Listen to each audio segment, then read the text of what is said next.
Update. My 26F boyfriend, 35M, choked me until I passed out during sex, waited until he finished to check on me. Previous post. Before I get into anything, I am safe, and I am okay and recovering. Thank you to everyone that commented and reached out to me. Your advice and words of wisdom meant so much to me. Well, everyone but the guy that messaged me to tell me that guys won't like me if I tell them why I broke up with my now ex-boyfriend. I can't go into a lot of details, but the clinic I went to sent me to the hospital, where I had a full workup done, and met with a DV advocate and police officers. The scale of injuries were severe enough that I was granted an immediate order of protection. This was the last text message I got from him before I changed my number. I have a feeling that many posters were correct, that this was the test to see how far he could go. All of my big things are in storage at my parents' house, and I've been rotating between a couple different friends' houses the past couple of nights. I have plans to move a couple cities over, so I will be as far away from him as possible. My advocate set up an appointment with a therapist, and I met with her this morning. I'm not sleeping much still, but I am surrounded by good people that will help me get through this. Thank you, Reddit. The clarity you all gave me probably saved my life. No one can manage your chaos like I can. What a bullshit. Cringy. Young adult vampire romance novel-esque. I got this quote from Tumblr. Wannabe Dom. Literally embarrassing thing to say. Apart from the final message, which is straight up evil and shows how inflated his sense of self-importance is, that message alone has just given me secondhand embarrassment that I may never recover from. I might need to seek compensation from him. But seriously, I am super proud of you for fucking him off and recognizing how messed up he is. Your life is going to be a million times better without him. You got this. Not sure if anybody has mentioned this, but I wanted to make double sure that you are aware.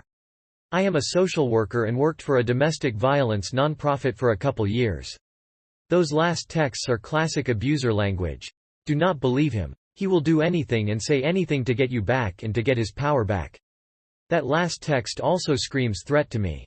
It may not legally qualify as a threat, but please be extra careful. It's great that you're already working with a DV agency. Make sure your advocate knows about that last text and the police know about it, especially if he sent it after he was served with the stay-away order. Please have a safety plan in place. Your advocate can help with this, and make sure he never finds out where you are staying. The most dangerous time for a survivor of DV is after they've left the abuser. The abuser has lost their power and are desperate. I don't say this to scare you, but to make sure that you and your loved ones take every precaution possible. You're stronger than you know. Please take care. Edit. Just wanted to do a quick edit. Quite a few people are sharing their stories and experiences. Thank you. There is also a lot of conversation around my comment regarding the last text being a threat, but maybe not legally. A threat means different things to different people. It's even more complicated legally because different states have different requirements for something to be a threat. I am not a lawyer. I am just speaking from my very specific experience as a social worker in GA. That's why I say that it feels like a threat, but I'm not sure how it will be taken by the legal system. Bruh, this man is a psycho. Don't listen to that bullshit text he sent. Who is he commenting about your life when he was totally close to end yours? It's truly good that you made the right decision by leaving him. Wish you best of luck for future.